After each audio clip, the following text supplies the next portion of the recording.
안녕하세요 여러분, 스누피홀릭입니다. 운명적인 사랑 찾아 지구 반대편으로 날아간 30일간의 로맨스, 내 배낭 속의 영국 남자. 파트 3 읽어드릴게요. 집 비운 뒤 도둑잠 자기. 마커스가 집을 비워주기로 한 날이다. 하지만 주말이 낀 관계로 이틀을 벌었다. 어제까지만 해도 느긋하게 일해도 괜찮았지만 오늘은 아니다. 그는 트럭을 빌려 직접 이사할 생각이었고, 전날까지만 해도 도착한 트럭이 너무나 커서 이거 괜찮을까라고 걱정했는데, 그 컸던 트럭이 소파, 당구대, 액자, 침대, 책상, 의자, 잡동사니 및 살림살이 등이 들어간 상자로 가득 차고 말았다. 대신 그동안 내가 지내오며 정들었던 풍차의 언덕이 보이는 마커스의 집은 점점 비어갔다. 이제부터는 빈틈없이 채워진 트럭을 비울 차례다. 런던 주변 지역을 구석구석 돌며 트럭을 비우다가 저녁 무렵 영국의 보통 가정생활을 들여다볼 수 있게 해준 토니네 집을 방문하게 됐다. 그는 소방관인데 마커스가 소개해준 여자와 결혼했다고 한다. 그래서 이 부부는 싸우기만 하면 마커스에게 화살을 돌린다. 뿐만 아니라 마커스는 이 부부 사이에서 태어난 케이티와 벤의 대부이기도 하다. 그래서 아이들이 말썽을 피우면 이 역시 마커스의 책임으로 돌아가곤 한단다. 정원에는 아이들을 위한 미끄럼틀과 간이 수영장으로 가득 차 있고 집안 곳곳엔 아이들이 그린 그림과 가족 사진들로 빼곡했다. 들여다보니 벤은 제 아빠와 붕어빵이고 케이티는 제 엄마와 국화빵이다. 웃음이 절로 나오는 닮은 꼴 가족이다. 부인은 지금 친정에 맡겨놓은 아이들을 데리러 가고 없었다. 토니 부부는 이번 여름 휴가 때 프라하에 다녀왔다고 했다. 여행 경험이 있는 나는 신이 나서 토니와 그곳에 대한 이야기로 시간 가는 줄을 몰랐다. 토니는 내게 아이들에게 주려고 사온 마리오네트까지 보여줬다. 나는 프라하에 대한 추억으로 즐거워졌다. 저녁을 먹은 후 토니가 영화 미션 임파서블에서나 나올 법한 묘기로 마커스의 무거운 짐들을 창고 다락으로 나르는 걸 지켜봤다. 줄도 없이 마치 서커스 단원이 묘기하듯 팔의 힘으로만 가뿐히 짐을 들어올려 이동하는 그의 모습을 보며 영국 소방관들의 체력은 안심해도 되겠다는 생각을 했다. 이날의 트럭 비우기는 자정이 지나서야 끝이 났다. 마커스의 짐들을 맡기러 많은 집들을 돌며 생각했다. 그래도 이 사람은 짐을 믿고 맡길 만한 사람들이 줄을 서 있는 거 보면 인덕은 있나 보다라고. 어쨌든 이날 길 위에서 보낸 시간이 꽤 되는 만큼 그와 나는 정말 수많은 이야기를 나누었다. 그 중에서도 내가 가장 즐겁게 들었던 이야기는 마커스가 90년대 중반에 라디오 방송 프로듀싱을 할 때의 이야기다. 방송 도중에 본조비를 맥도날드에 보내 햄버거를 사오게 했다가 그 맥도날드 지점 일대의 교통이 마비됐던 이야기. 브라이언 아담스가 혼잣말처럼 흘린 방송국에서의 콘서트를 현실화시킨 이야기. 요리사와 청취자들을 초대해 방송국 옥상에서 바베큐 포틀럭 파티를 하며 방송했던 이야기.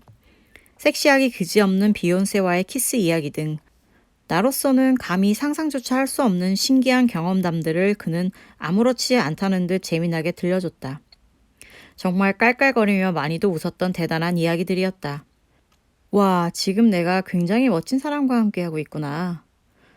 기나긴 하루의 일정을 마치고 집으로 돌아오니 그의 옛 여자친구가 집을 깨끗하게 치워놓았다. 내일 있을 주인의 심사에 대비해서 그녀는 마커스에게 편지까지 써놓고 갔다. 헤어진 남자친구의 빈집을 혼자 청소하고 그곳에 앉아 돌아올 그에게 편지를 쓰는 그녀의 모습을 상상해 보았다. 어쩌면 이 둘은 아직도 사랑하는 사이인지도 모르겠다는 생각이 들었다. 동시에 마음이 아파오면서 하마터면 또다시 눈물이 날 뻔했다. 이런. 이 여자야 정신 차려. 절대 마커스 앞에서 울어서는 안 돼. 나는 흐트러진 마음을 가다듬었다. 그거 알아? 뭘? 사실 우리 여기서 자면 안 되는 거다? 알아. 네가 얘기해줬잖아. 계약은 어제까지라 우린 이미 집을 비워줬어야 하는 거라고. 그랬나? 그래도 다행이다. 매트리스가 있으니까. 이 위에 침낭을 놓고 자면 되는 거잖아. 스코틀랜드에 가면 어차피 캠핑해야 되니까 미리 연습한다고 생각해. 물론 거기엔 매트리스 대신 딱딱한 바닥이 우리를 반겨주겠지만. 알았어. 우리는 똘똘 말린 침낭을 꺼내서 매트리스 위에 편 뒤에 각자의 침낭 속으로 파고들었다. 잘 자. 좋은 꿈 꿔. 그래, 잘 자. 오늘 도와줘서 너무 고마워. 자, 굿나잇 키스. 하루 종일 짐 나르고 옮기느라 피곤한 그 남자는 언제나처럼 내게 귀여운 굿나잇 키스를 해주자마자 금세 골아떨어졌다. 하지만 안타깝게도 그 옆에 있던 이 여자는 그를 돕느라 피곤했음에도 불구하고 갑자기 찾아온 불청객인 오한 덕분에 밤새도록 한숨도 못 자고 덜덜 떨어야만 했다. 굿바이 브릴. 비록 2주 정도 머물렀지만 이 작은 마을과 정이 들었나 보다. 매일 보던 풍차를 이제는 볼 수 없다고 생각하니 서운하기까지 했다. 우울한 날, 풍차 옆에 드러누워 하늘을 보고 있으면 세상 걱정이 모두 사라지면서 이 세상은 그래도 살만하다는 알 수 없는 희망이 솟아오르곤 했는데 말이다. 아직도 남겨진 짐들이 마커스의 자동차에 다 들어가지 않았기에 그의 엄마 리즐리에게도 짐을 부탁하기로 했다. 아침 겸 점심을 해결하기 위해 우리가 애용하는 웨이트로즈 식당으로 갔다. 아, 이곳에서 물건을 사는 것도 이번이 마지막이겠구나. 식사거리로는 훈제 돼지고기를 썰어 넣은 샌드위치와 PJ 스트로베리 바나나 스무디를 선택했다. 떠내기 전에는 왠지 아쉬운 마음에 사진도 찍었다. 너무 배가 고팠지만 풍차 옆에서 점심을 먹기로 약속했기 때문에 조금 더 기다리기로 했다. 이제는 전에 살던 집이 된 언덕 위의 주차장에 차를 세우고 풍차 옆 벤치에 앉아 브릴에서의 마지막 식사를 즐겼다. 난 여기서 사진 좀 찍고 갈게. 그래, 난 차에서 엄마 기다릴래. 날은 흐리고 바람이 엄청 불어서 양귀비를 제대로 찍는 것이 쉽지 않았다. 하지만 오늘이 아니면 풍차와 양귀비를 찍을 수 없을지도 모른다는 생각에 나는 풀숲에 주저앉아 두 개의 풍경을 하나의 프레임에 담느라 꽤 오랜 시간을 보냈다. 어젯밤의 오한으로 몸 상태는 그다지 좋지 않았다. 스코틀랜드에도 가야 하는데 하필이면 왜 몸살이 걸리는 것인지. 뭐 설마 몸살로 죽기야 하겠느냐는 생각도 들었지만 되도록이면 빨리 약을 먹어야겠다. 갑자기 한숨이 나온다. 땅이 꺼지는 한숨을 쉬든 말든 하늘은 흐리고 바람은 불고 풍차 주변에는 사람들로 북적거렸다. 3개의 카메라를 들고 이 각도 저 각도로 잡아서 주변을 왔다 갔다 하며 열심히 사진을 찍었다. 마커스에게 돌아간 나는 못 보던 자동차를 발견했다. 마커스의 어머니 리즐리의 차다. 인사를 건네고 그녀를 자세히 보니 생각보다 젊어서 깜짝 놀랐다. 마커스, 너 나한테 누나 있다는 말 안 했잖아.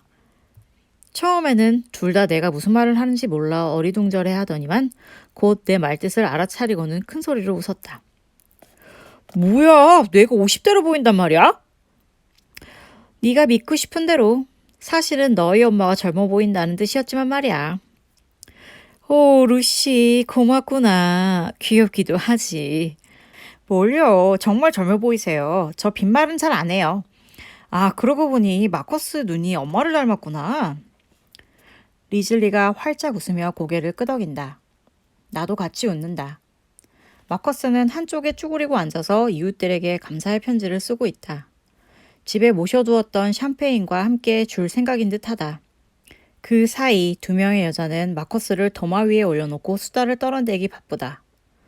그가 들을까봐 속삭이듯 대화를 했음에도 불구하고 마커스는 집중해서 편지를 쓰는 척, 들리지 않는 척 딴청을 부리면서도 우리의 대화에 꼬박꼬박 끼어들었다. 이봐요. 내가 초인적인 귀를 가졌다는 사실 잊었어요? 다 듣고 있으니 알아서 조심해 주세요.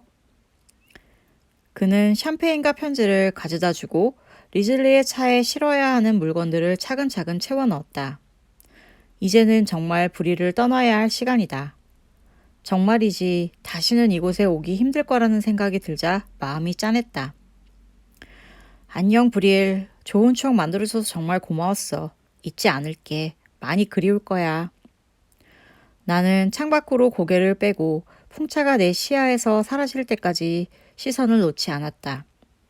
흐린 하늘과 청승맞은 바람은 풍차와의 이별이 불러온 것인지도 모른다는 엉뚱한 상상을 하면서 현존하는 건축물 세계 7대 불가사의 중에 하나인 스톤헨지. 어렸을 때부터 피라미드나 고인돌, 이스터 섬의 석상 따위에 큰 관심을 두고 있던 내가 이번에 영국 방문 일정에서 큰 비중을 둔 것이 바로 스톤헨지에 가는 일이었다. 다행히 마커스가 동행해주겠다고 흔쾌히 승낙해줬고 덕분에 나는 편하게 그의 차를 타고 스톤헨지까지 갈 수 있게 됐다. 조금 안타까웠던 건 날씨가 그렇게 좋지 않았다는 것이다. 적어도 비는 내리지 않으니 그게 어디냐며 스스로를 위로했다.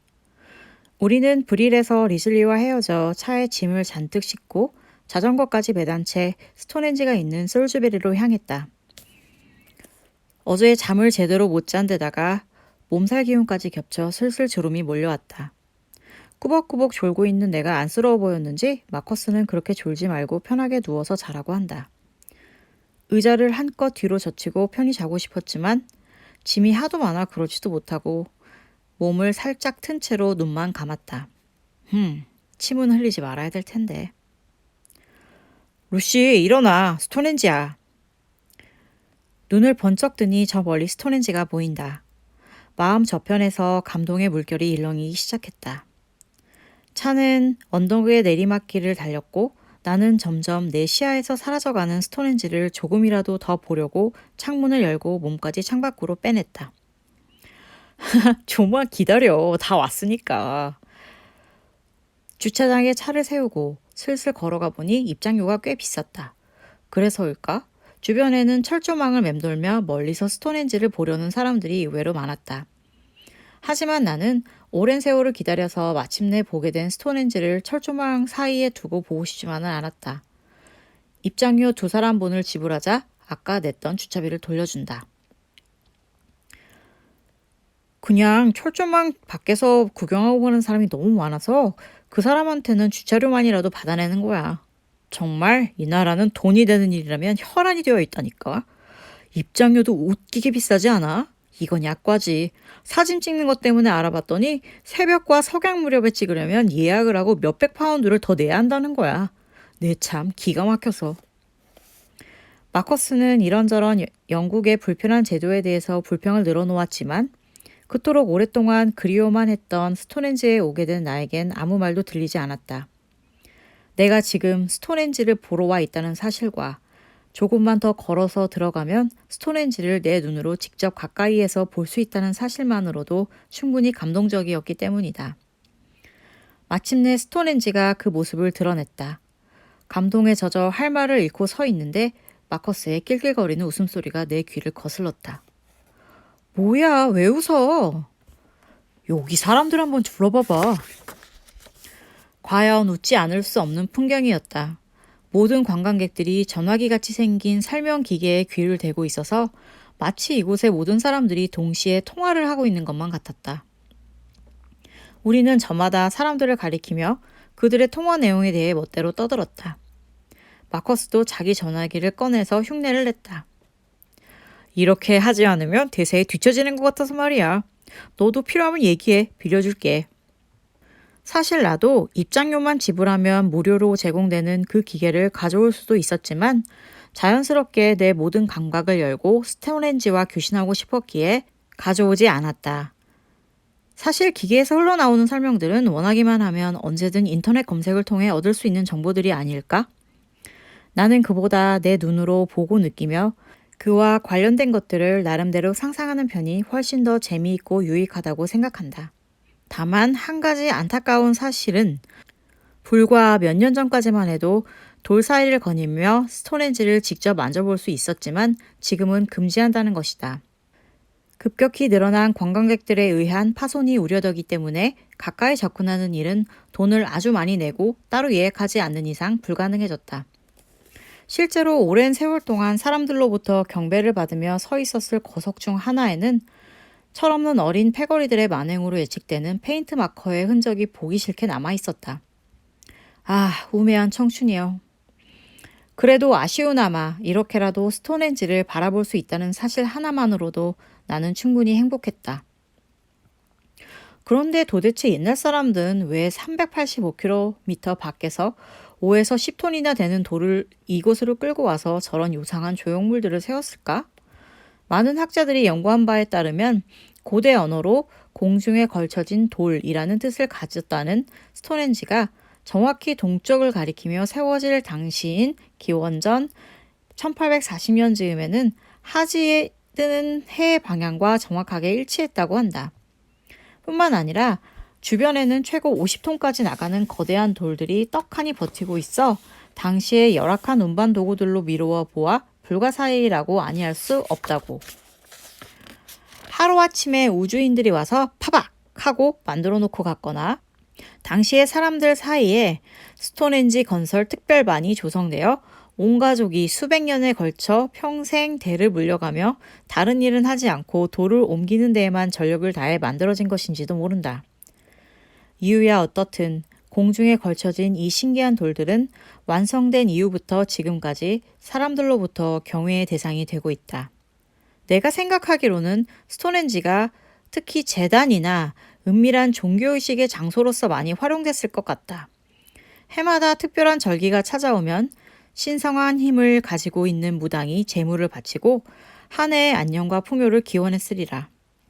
보름달이 환하게 뜬 밤이면 여자들이 하얀 사제복을 휘날리며 돌을 중심으로 원을 그리며 춤을 췄을 것이다. 나도 어느새 보름달 아래서 사제복을 입고 다른 여자들에 섞여서 하늘에 바치는 춤을 추었다. 너무나도 황홀한 상상이다. 한편 마커스는 카메라 뷰파인더 장비를 가지고서 어디서 사진을 찍어야 멋지게 나올 것인가를 연구하는 중이다. 하지만 그의 얼굴에는 지루해 죽겠다는 표정이 역력했다. 미안하지만 나는 사진을 찍기 위해 한 바퀴를 더 돌기로 했다. 마커스는 자기가 발견한 가장 멋진 사진이 나오는 지점들을 알려주었다. 물론 그의 파노라마 카메라와 나의 35mm 보통 필름 카메라는 엄청 차이가 있었겠지만 나는 내 나름대로의 장관을 찾아 셔터를 눌렀다. 우리는 스톤헨지 기념품 가게를 둘러본 뒤에 관광객으로 북적거리는 그곳을 떠났다. 그리고 런던에 왔으니 피쉬앤칩스를 꼭 먹고 싶다고 노래를 부르는 나를 위해 슈퍼에 들려서 하인즈 케첩까지 사들고는 마커스가 선정한 런던에서 가장 유명한 피쉬앤칩스 가게로 갔다. 문제는 월요일이면 되게 유명한 가게들은 문을 닫는다는 사실이었는데 일요일에는 어부들이 고기를 잡지 않아서 신선한 물건이 들어오지 않기 때문이라고 한다. 오늘이 월요일인 줄 알면서도 내가 왜 여기에 온지 모르겠다며 마커스는 단단히 화가 났다. 그도 그럴 것이 그곳이 우리의 최종 목적지인 리즐리의 집에서 꽤 멀리 떨어진 곳인데 하필 그때가 최악의 러시아워였던 것이다. 배가 너무 고프니 아무거나 먹자고 말하고 싶었지만 같이 지내는 동안 처음 본 그의 화내는 모습이 너무 무서워서 찍소리도 못 내고 조용히 앉아 있었다. 그는 한참을 달린 뒤에야 화를 가라앉히고 잠시 고민하더니 언제나 맛있는 피자 익스프레스에서 테이크아웃을 했다. 우리는 리즐리의 집에서 함께 저녁을 먹고 마커스는 친구의 집으로 놀러 갔다. 물론 그는 나와 리즐리를 떠나며 나 없을 때 내 이야기 너무하지 마 라는 말을 잊지 않았다. 그런데도 두 여자는 그가 시야에서 사라지기가 무섭게 그에 관한 수다를 떨어대기 시작했다. 분명 마커스는 귀가 가려워서 잠을 이루지 못했을 것이다. 다즐링 밀크티를 마시며 진행된 두 여자의 수다 주제는 밤이 깊어갈수록 마커스에서 여자의 인생으로 흘렀고 이는 새벽 4시로 이어져서 우리는 행복하게 잘 살자는 결론과 서로를 격려하는 아주 진한 포옹으로 수다를 마무리했다. 잠자리에 들기 전에 나는 한국에서 미리 준비해온 목각 보석함 선물을 리즐리에게 건넸다.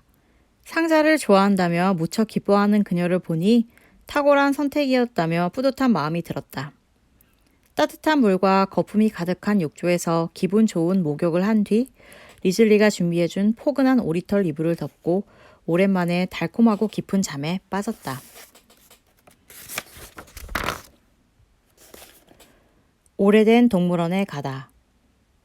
마커스와 리즐리의 두렁거리는 소리에 눈을 떠보니 화창한 아침이다.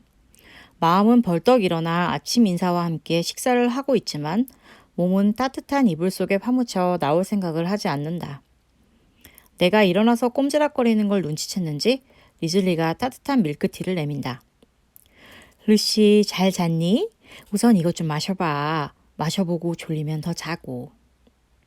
이 잠꾸러기, 어서 일어나. 오늘 나랑 동물원에 가기로 했잖아. 너에게 잘 보이려고 새 옷도 입고 왔다고. 마커스, 좀 놔두렴. 어제 이야기하느라 늦게 잤어. 내 이야기하느라 늦게까지 잠도 안 잤단 말이야? 맙소사. 나는 흘끔 눈을 뜨고 마커스를 바라본 뒤 다시 잠들 생각이었으나 그가 입은 하와이안 스타일의 카키색 꽃무늬 셔츠를 보는 순간 웃음이 터져 잠이 도망가 버리고 말았다. 저 옷은 동남아 여행 때 입겠다고 산 옷이 아니던가. 선글라스를 낀 마커스가 동물원에서 펭귄들과 파도 타기를 하는 모습에 내 머릿속을 유영한다. 물론 난 그 모습을 작은 우산과 빨간 체리가 꽂힌 칵테일을 들고 바라보며 깔깔 웃고 있을 것이다. 갑작스레 웃고 있는 나를 마커스와 리즐리는 조금 어리둥절하게 바라봤다. 아침으로 맛있는 시리얼을 먹고 슬슬 나갈 준비를 하는데 리즐리가 웬 하얀 상자를 들고 나왔다. 아하! 마커스의 어린 시절 사진이다. 그러니까 특별한 추억이 담긴 상자의 등장이라고 할 수 있다. 그 남자는 이를 탐탁지 않게 여기는 듯 했으나 두 여자는 신이 났다. 하얀 상자의 뚜껑을 열자 그 속에 담겨있던 추억들이 쏟아져 나왔다. 엄마 품 안에 안긴 아주 작은 아기 때 모습부터 씩씩한 소년의 모습까지 그의 유년기가 사진이라는 형태로 보존되어 있었다. 리즐리는 추억에 자상한 해설을 달아주었다. 그녀의 해설이 끝난 뒤에도 나는 오래도록 그 사진들을 바라보았다. 내가 몰랐던 그의 인생 한 부분을 들여다보며 왠지 그에게로 더 가까이 다가간 듯한 기분에 흐뭇한 미소가 퍼졌다. 못마땅한 표정으로 바라보던 그도 어느새 두 여자 곁으로 다가와 자신의 어린 시절을 들여다본다. 그의 얼굴에는 추억을 회상하는 미소 저편으로 의미를 알 수 없는 표정들이 스쳐 지나갔다. 우리는 곧 집에서 나와 도로를 달렸다. 사진을 본 것이 자극이 되었던지 마커스는 내내 마을 이름과 학교 이름을 들먹이며 어린 시절의 추억에 관해 주절주절 이야기했다. 하지만 그것보다 흥미로운 사실은 리즐리가 사는 동네이자 마커스가 성장기를 지낸 레드본 마을이 로마가 영국을 지배했던 때에 닦인 도로 A5의 정거장 기능을 했던 마을이라는 데 있다. 지금은 다른 용도로 쓰이고 있지만 예전에는 펍이나 호텔로 쓰였던 건물이 유난히 많다고 한다. 분위기 파악을 못하던 마커스는 나중에서야 내 기분을 눈치챘는지 어린 시절 이야기는 중단하고 로마 시대 때 지어진 이 도로가 지금도 영국의 꽤 중요한 도로로 기능을 담당하는 걸 보면 역시 그들의 도로 건설 기술은 알아줘야 한다며 너스레를 떨었다. 동물원에서 파는 음식은 맛도 없고 비싸기만 하다는 일종의 법칙을 아는 우리는 동물원으로 가는 길 중간에 발견한 멋스럽게 잘 지어진 펍에 들러서 미리 점심을 해결했다. 뭐든지 비싼 영국이라 동물원 입장료도 비싸다. 그런데다가 한참 동물원을 배회하던 나는 실망을 금치 못했다. 이곳은 정말 너무나도 오래된 동물원이었던 것이다. 하지만 나의 이런 기분을 그 남자에게 말해버릴 수는 없었다. 내겐 그저 오래되고 심심한 동물원일지 몰라도 그에겐 어린 시절의 소중한 추억들이 가득한 장소였기 때문이다. 루시, 저기 증기기차 보이지? 사실 이젠 더 이상 증기기관차가 아니긴 하지만 어쨌든 나 어렸을 때 항상 저걸 보면서 머나먼 이곳으로 여행을 떠나는 상상을 하곤 했어. 동물원에 오면 저 기차를 타보지 않고는 절대 집으로 가지 않았지. 그땐 저 기차로 아프리카에서 사파리를 하는 것만 같았는데. 오래된 동물원에 실망했던 나도 마음을 바꾸어 어린 시절로 돌아가 동물원의 기차를 타고 아프리카로 떠나는 상상을 했다. 그러자 자기가 유일하게 애완동물로 키워보고 싶은 동물이 호랑이라면서 겁도 없이 호랑이 우리 가까이로 다가가는 어린 마커스가 보였다. 키가 190cm에 가까운 그 남자의 안에 존재하는 소년의 모습이 오버랩되었다. 내 작은 손이 마커스의 커다랗고 듬직한 손을 잡는다. 마커스, 그거 알아? 태초에는 세상의 모든 생물이 서로 의사소통을 할 수 있었대. 갑자기 그게 무슨 말이야? 옛날 옛적에는 식물도, 동물도, 사람도 모두 다 서로 이야기를 나눌 수 있었대. 그런데 가장 먼저 인간이 욕심을 부리기 시작하자 동물과 식물이 인간과의 의사소통을 중지했대. 그리고는 점점 동물들 사이의 의사소통이 중지되고 식물과 동물 간의 의사소통도 사라졌대. 그게 다 인간의 욕심 때문에 생겨난 비극이라는 거지. 그래, 그럴듯한 얘기다. 슬프지 않아? 하지만 난 희망이 있다고 생각해. 진심이라는 것은 언제나 존재하는 것이어서 미약하나마 어떠한 형태로든 통하거든. 어쩐 일인지 마커스는 오랫동안 아무 말도 하지 않았다. 우리는 말없이 동물원을 거닐었다. 그리고 소년 마커스가 그랬듯 우리는 함께 기차를 타본 뒤에야 동물원을 벗어나 집으로 돌아올 수 있었다.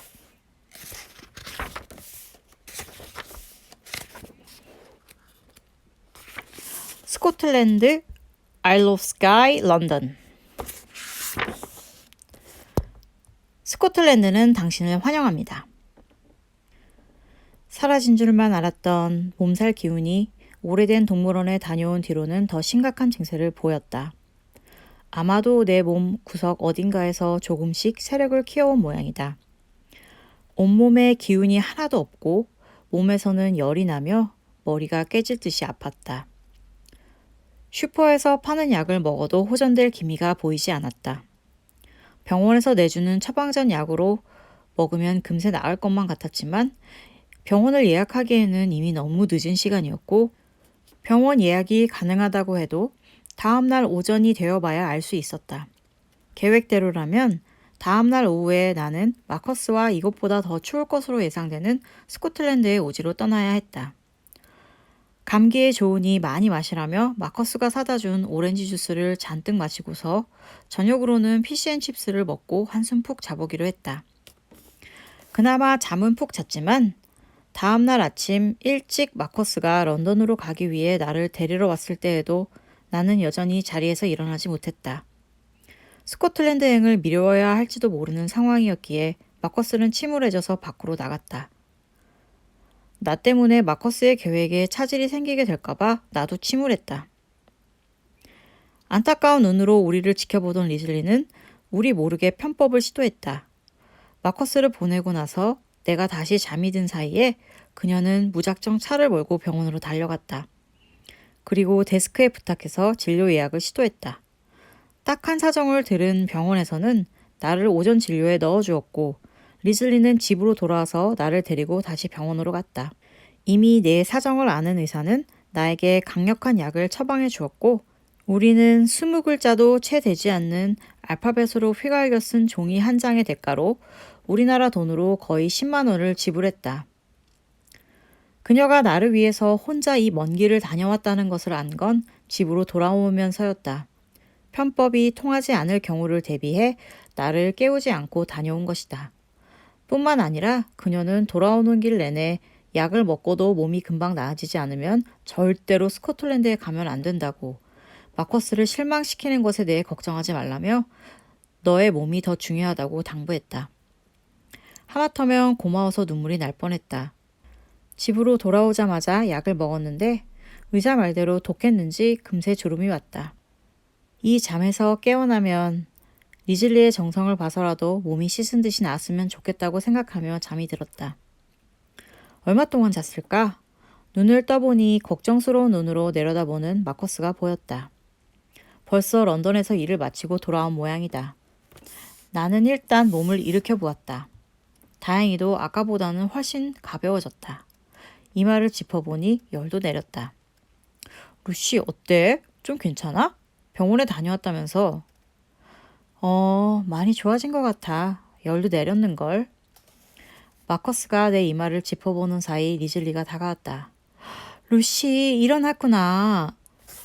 리즐리 오늘 정말 고마웠어요. 저 때문에 병원에 다녀와 주시고 덕분에 몸이 많이 좋아졌어요. 스코틀랜드에도 갈 수 있을 것 같아요. 다행이구나. 얼마나 걱정했는데. 정말 괜찮겠어? 네, 약도 이틀치나 지었잖아요. 이대로라면 분명 충분히 나을 거예요. 정말 괜찮을까, 마커스? 오늘은 친구네서 잘 거고 내일은 B&B에서 잘 거니까 그때까지 약도 먹고 오렌지 주스를 많이 마시게 하면 낫지 않을까? 너희 둘 다 정말 못 말리겠구나. 그러지 않아도 병원에서 웃기는 이야기를 들었다. 무슨? 사실은 아침부터 일부러 병원으로 직접 찾아갔거든. 아무래도 전화로 물어보는 것보다 직접 부탁하면 면전에서는 거절하지 못할 것 같아서 말이야. 병원에 도착해서 데스크에다가 한국에서 온 내 아들의 친구가 몸이 아주 아픈데 오늘 오후에 스코틀랜드로 캠핑을 여행을 떠나야 하는 상황이니 혹시 오전 진료에 넣어줄 수 있겠냐고 했더니 그 사람들이 표정 하나 안 바꾸고 뭐라고 했는지 아니? 나도 마커스도 고개를 설레설레 저었다. 뇌에 이상이 있군요. 뇌 검사가 필요하겠어요.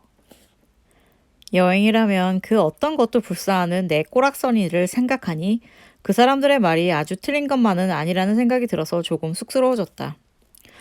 어떻든 간에 마커스와 나는 예정대로 출발하여 스코틀랜드로 떠난다. 각자 짐을 점검했다. 그는 카메라 가방에 들어있는 장비들을 빠짐없이 체크했고 나는 작은 배낭에 최소한의 필수용품만 넣었다. 이제는 정말 떠날 시간이다. 우리는 따뜻한 마음을 베풀어준 리슬리에게 감사하며 포옹을 나누었다. 얘들아, 잘 다녀와라. 늘 조심하고. 우리를 태운 자동차는 마커스의 친구인 토니의 집으로 향했다.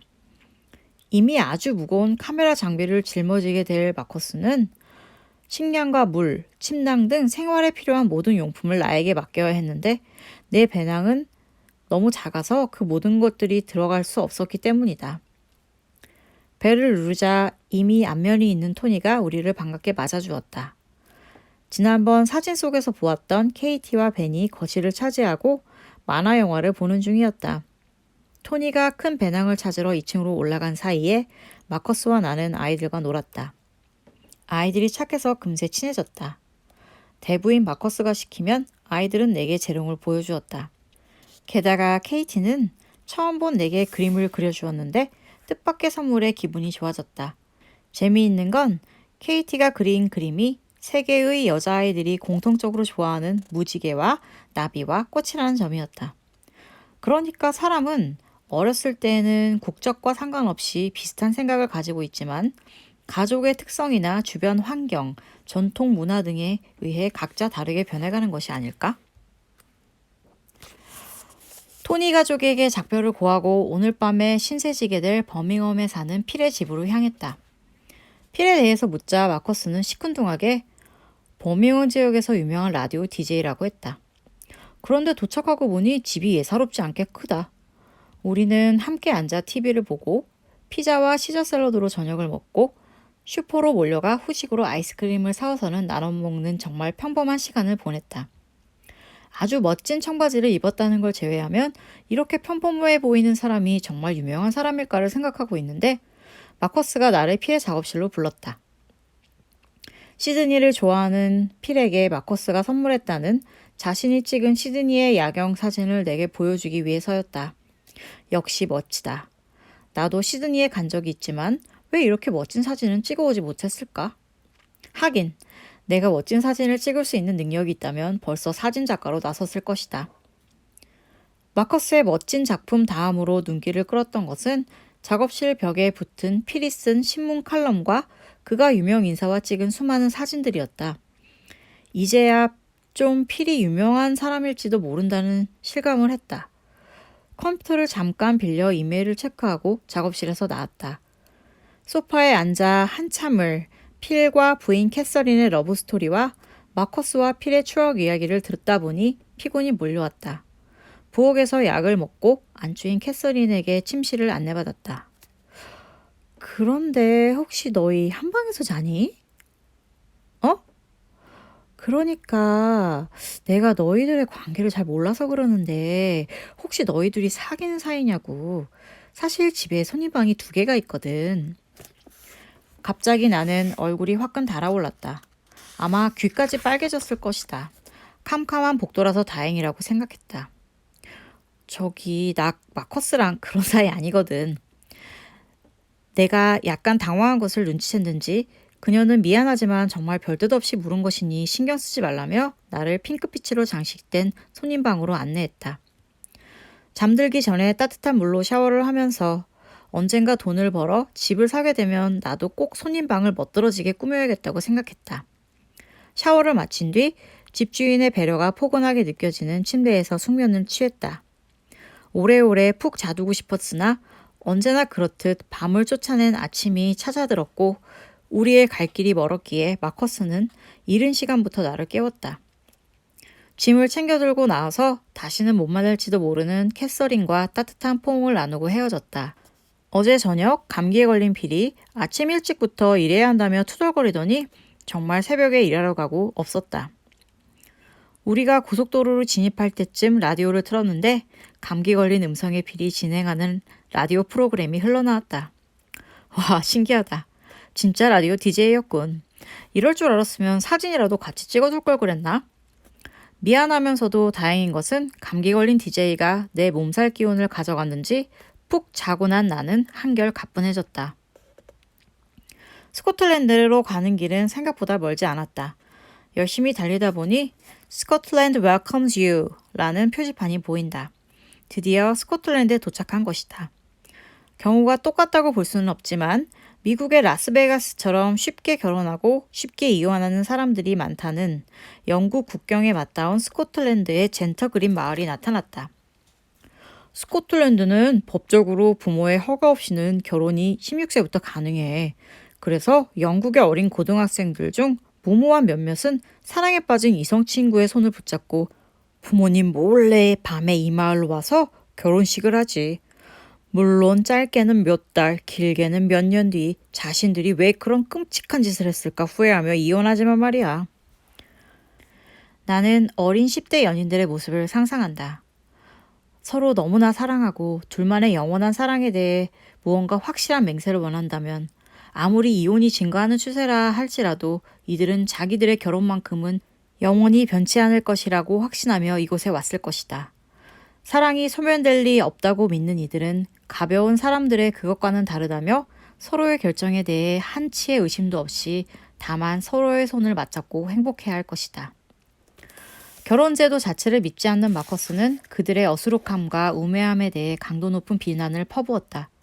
하지만 나는 어차피 결혼제도가 불안정한 요즘 세상에서는 비록 그 마을로 야반도주하여 결혼하는 99%의 10대 커플이 1년 혹은 수년 안에 결혼을 후회하고 이혼한다고 해도 만약 단 1%의 커플이 영원히 변치 않는 결혼 생활을 영위하며 오래오래 행복할 수 있다면 그것만으로도 충분히 로맨틱하고 가치 있는 야반도주라고 생각한다. 점심시간쯤 스코틀랜드에서 가장 큰 도시인 글래스고에 도착했다.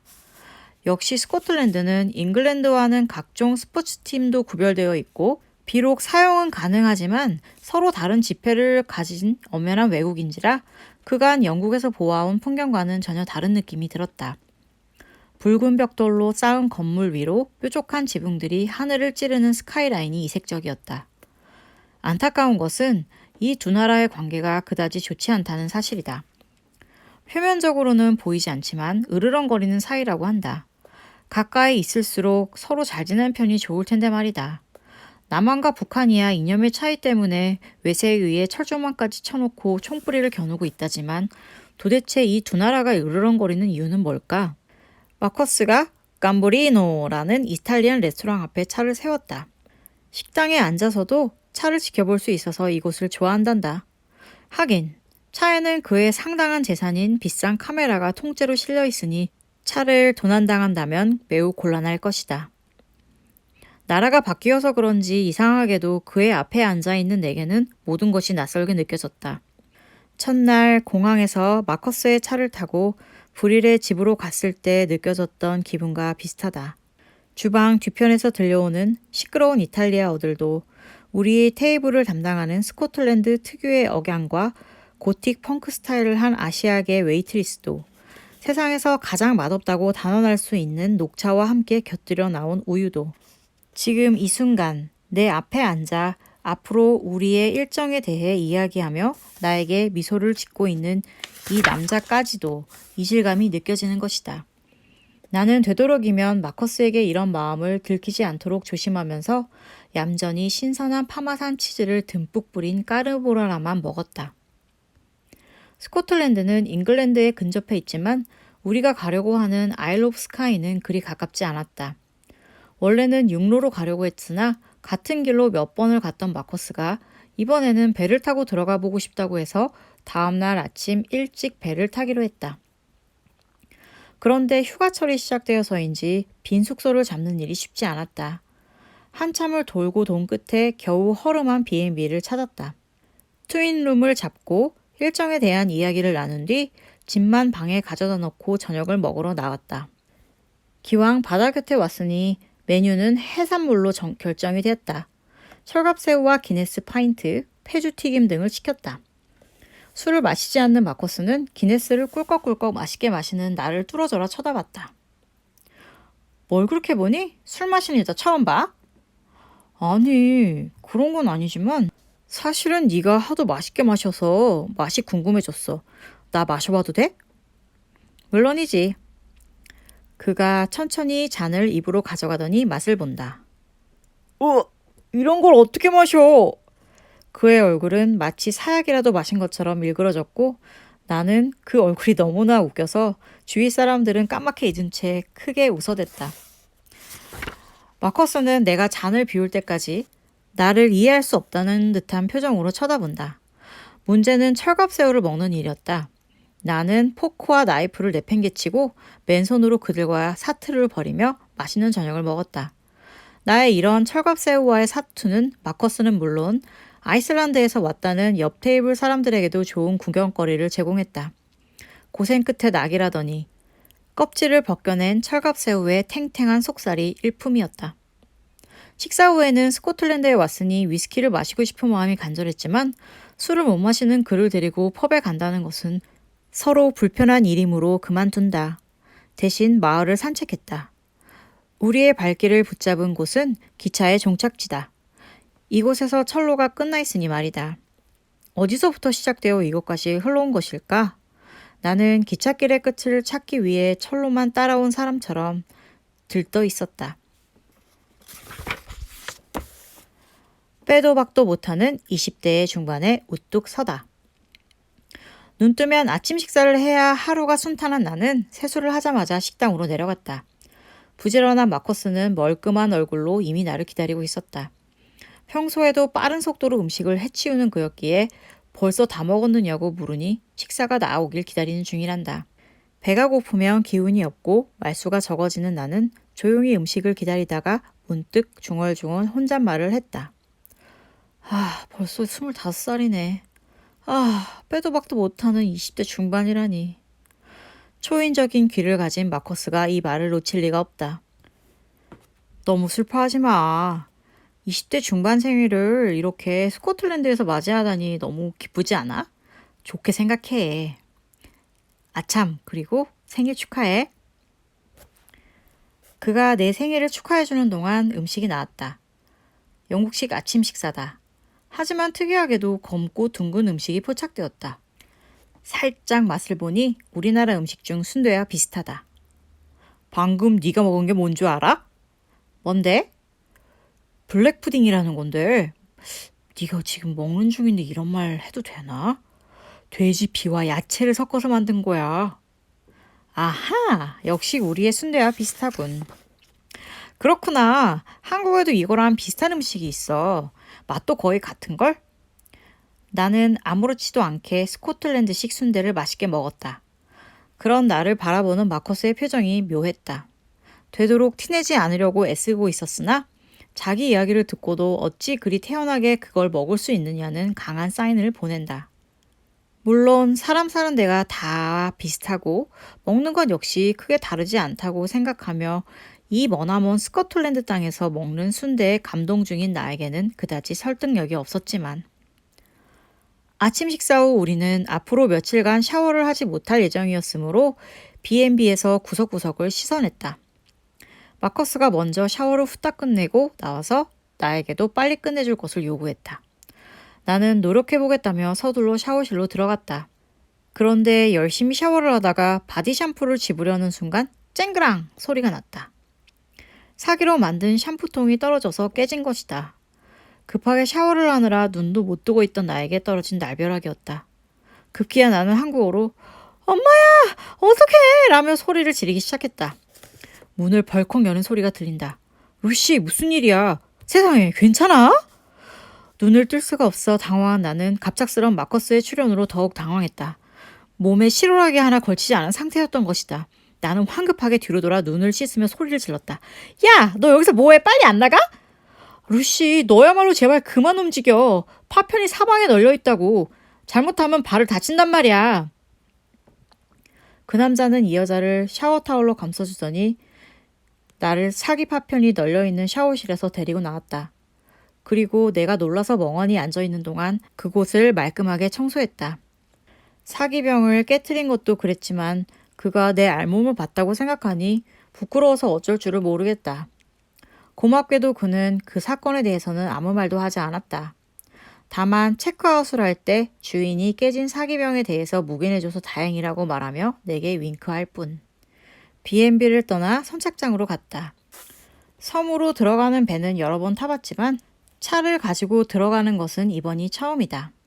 우리 앞차에는 어설픈 스티븐 스필버그 아저씨와 그의 아내로 추정되는 아주머니가 타고 있었다. 차에 멍하니 앉아 기다리는 것 외에 별로 할 일이 없던 우리는 쓸데없는 농담으로 시간을 때운다. 영화 E.T. 감동적으로 봤다고 말해주고 올까? 난 조수를 어떻게 만들었냐고 물어볼래. 어떻게 하면 영화를 잘 만드냐는 그런 질문은 어때? 에이, 그건 좀 시시하잖아. 그런데 혹시 저 사람 정말 스티븐 스필버그 아니야? 루시, 그럴 리가 없어. 만약 그렇다면 저것보다 좀 더 좋은 브랜드의 차를 빌리지 않았을까? 하긴 부인 얼굴이 좀 다른 것도 같네. 오, 그건 모르는 일이지. 꼭 부인이랑 올 필요는 없으니까 말이야. 꼭 부인과 올 필요는 없다니. 처음에는 말을 마치자마자 귀엽게 윙크하는 그를 어이없이 바라봤지만 또 다시 생각해보니 틀린 말은 아니라서 웃으며 인정할 수밖에. 슬슬 차들이 배 안으로 들어가기 시작했다. 우리도 승선해서 주차를 한 뒤 밖으로 나와 바닷바람을 쏘이며 섬으로 향했다. 비록 멋진 풍경이 펼쳐지진 않았지만 상규된 얼굴로 저마다 다른 생각을 하며 갑판을 거니는 사람들을 구경하는 것만으로도 충분히 즐거웠다. 배에서 내려서는 천천히 섬의 풍경을 감상하며 목적지를 향해 차를 몰았다. 그러다가 운전하던 마커스가 피곤하다며 한적한 바닷가에서 낮잠을 즐기는 동안 나는 주변을 산책했다. 공기주머니가 달린 해초를 밟으면 팝콘 튀기는 소리가 났다. 그리고 혹시 개찌렁이가 뱉어놓은 흙무더기들 중에서 특이한 모양이 없을까 이리저리 살피며 돌아다녔다. 바위 위에 앉아 멀리 보이는 통나무집을 바라보면서는 저기서 한 달만 틀어박혀서 글을 쓰면 과연 어떤 작품이 나올지 상상하기도 했다. 상상 끝에 미저리나 샤이닝 같은 분위기의 글이 나올 곳이 분명하다는 결론을 내리며 혼자 깔깔거린다. 따뜻한 햇살이 좋아서 널찍한 바위 위에 누웠다가 나도 모르게 살짝 잠이 들었다. 누가 스코틀랜드는 영국이 유일시 아니랄까 봐서 걱정인지 날씬한 녀석은 아주 변덕이 죽을 듯 했다. 그렇게 쨍쨍하던 하늘이 갑자기 흐려지더니 비가 내리기 시작했다. 내리는 비에 놀라서 황급히 차로 돌아갔다. 우리는 캠핑에 필요한 식량을 사러 슈퍼에 갔다. 비는 점점 거세어졌다. 쇼핑을 마치고 나와서도 비 오는 차 안에서 생일 축하한다는 엄마의 국제 전화를 받고 나서도 시간이나 때울 겸 포트리 마을에 갔을 때도 비는 그칠 줄을 몰랐다.